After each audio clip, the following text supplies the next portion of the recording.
and he calls it plagiarism. And we read, and this is directly from her work, she says, the fierce battle between personalities and the principles that started between Peter and Paul then went into the church, and it exerted itself into three phases. The second and the third centuries, the church fought the heresies, the Gnostics, who were presenting the wisdom of the ages and trying to embrace Christianity from the Gnostic principles that Jesus had brought out into a synthesis of unity. Not exclude it, but include it and make it part of the Gnostic information to be given out to the educated masses as well as to the uneducated masses, depending which part you belong to. The inner circle, one, and parables for the other. Then it says, in the fourth century, the church borrowed the ideas she bitterly opposed, materialized it into an anthropomorphic God, took the absolute principle and got rid of it. Says there is no absolute principle, because I will read to you next time from the works where it's become an anathema to be educated, to have knowledge. They forbid it. You cannot read anything. There is nothing to, everything got burned. So it metamorphosed them into her own rituals and dogma, and in the 5th century, she destroyed all of the records. She burned all of the libraries, all through the Roman Empire, Alexandria, wherever she could get her hands on, she destroyed the documents. That is why there is very little left for us to do comparative study with. But HPB says we can pick up truth wherever it is presented. She does not claim the truth is just presented, because she went all over the world and took the kernels from each segment. She talked to the rabbis, she talked to the South American priests, she talked to everybody. Middle East, she gathered this information and presented it in the secret doctrine. But we are entitled to the same, that we can do comparative religion. So what did the church do? Made what Jesus brought out into a dogma and carnalized the Christ principle that we talked about, that was in the mysteries 500 years before the Christian era. They carnalized him, making him a person in flesh rather than a principle in the heart of every human being. What had happened to Christ? That he had totally expressed this inner light through his body. He had made himself a window for the light to come through. So they carnalized him. They boxed him, as those students said. And this boxed mentality of the Western world today exists. And it says, HPB says, it is the responsibility of every student to touch another, to bring these truths for presentation to the world, so that the reality of what has happened can come to our 21st century. Why? There is a statement in the Secret Doctrine where it says that the lie has to be removed from the heart. What is the lie? What's the lie? What lie? We're here one life. That's a lie. Because unless we believe on conviction about karma and reincarnation being on a continuum with our consciousness, we cannot become perfected. This is the birthright of every human being, because the Christos, or the Christ principle,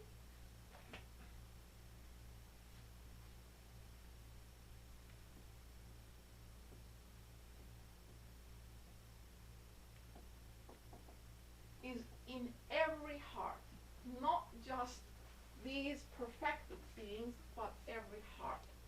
So each human being has to remove this lie by inner conviction, not by somebody telling them to, because then what is that? We're converting? That is not what this is about. This is getting the information and making it knowledge from inner conviction. It's the inner life that has to be activated. We cannot understand these books. She says the main reason why these truths have been brought out is that we cultivate intuition and discrimination. These are faculties of the higher mind. The intellectual mind does this. It boxes things in. It has that repetition in itself. But the higher mind looks at ideas directly, and this is where we have to go. She says it is going to be asked of us that we perform new responsibilities in the 21st century. Humanity, she's talking about. And if we don't, she says, if we do not become monastic, it's going to have reverse psychic, kamasic influence on humanity. In other words, we will go this way, not that way. This is our cyclic responsibility. We are on the upper curve. We have now passed the cycle. We are going up towards spirituality and ethereality. This is going to become real in the next century or two. Yes? Yes. Does he have a question? Yeah, I was just gonna point out a lot of what you just said there is echoing what Jesus had written in some of those Gnostic Christian texts, the Gospel of Thomas and so forth. I mean, have you read some of those? So are you going to include any of those in your future talks? Or? I have the Gnostic information about them. Yeah, it's in there. I mean, like Gospel of Thomas, Jesus says something almost exactly what you were just saying there, where you got to try to, you find yourself, you find your own soul, and you're not, the knowledge of who you are will save you, which is different than, of course, than the traditional Christian approach of just believe this person, Jesus, and that will save you. It's finding your soul and your God. That is a dogmatic version of what the Christian church has done. And what it is here presented is a perusal through the Gnostic outlook. The ULT platform exists for the promulgation of truth. Wherever it is presented, that is what is expressed. And it is picked up from all different parts of the world and put into this format to compare it. It becomes comparative religion in a sense that this is one side and here's the other side. We cannot really perceive truth but by comparison. And if you believe in dogma, that what is being presented by the church is the truth, then there is no space in the heart for this, because it's one or the other. Two cannot combine. You either accept that the truth has to be in the heart for the expansion of the individuality and the consciousness, or you're going to go with the dogma, which boxes the thinking principle. What did we say? The church expects people to accept things at face value on faith. You're not allowed to ask a question. And this is against this tradition. Yes, please. Just quickly, what I believe the student over there mentioned something I was going to mention as well. They just like in terms of Jesus' words, when he says, "Be ye," and then he says, "You will do bigger and greater things than I," right? So how is it? And if he's considered the Son of God, he's talking to the audience. How is it that you're going to be able to do bigger and greater things than he, except through reincarnation, things like that? And then I think there's some place else where it says, "Be ye perfect like your Father in heaven." But then now here we talk about, there's no one perfect, but then if those who do follow Jesus, whatever they say, well, if there is or was a perfect person, then he is pointed to, it's been perfect. But then you got Paul talks about, we speak the hidden wisdom among them that are perfect. So throughout the text, there are allusions to this idea that the perfectibility of persons and things like that. Reincarnation was taken out, And so as a result, we are confronted with the story that the church fathers have presented to us as weak, miserable creatures that have to believe versus have to accept and believe blindly instead of being this opposite thing that she's presenting. My personal opinion is that was the Roman influence. I mean, if you look at how the Romans behaved prior to Jesus, I mean, they didn't tolerate any dissent. I mean, it's just anyone starts asking questions and speaking up, they brutally oppress them. And I think that's why the Catholic Church became that way. I think is because it started with Jesus taught a lot of things, and then they transformed it into what would suit their purposes. Okay, we're going to create a simple dogmatic religion, and everyone's going to follow it. And if you've got any questions about it, you better keep it to yourself, or you're going to get it. Well, what I mean?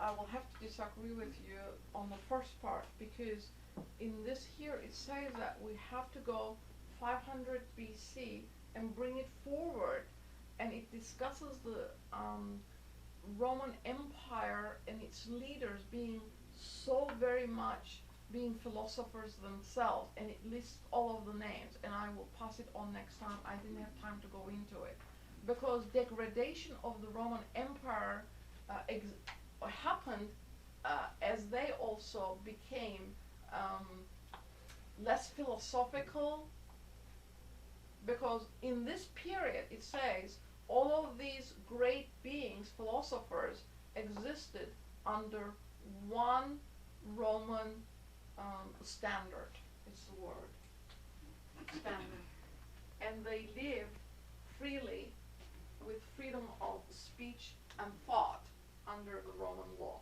So I have to refute what you just said for this period. And I have all of their names too. And Can I interject? Plutarch. Was it the Roman Empire? It started out that way. It obviously degraded over Well, time I just to the point said where that, this but not student this was talking period. about. Not this period we're talking Okay. about, because the Well, Alexandria I mean, for school example, is still example, there. The temple in Jerusalem was Mhm. totally destroyed about when that was around 70 AD or so. So Mhm. that is in the time frame we're talking about here. I mean, that was a good example of the way the Romans behaved. If there's an uprising, smash.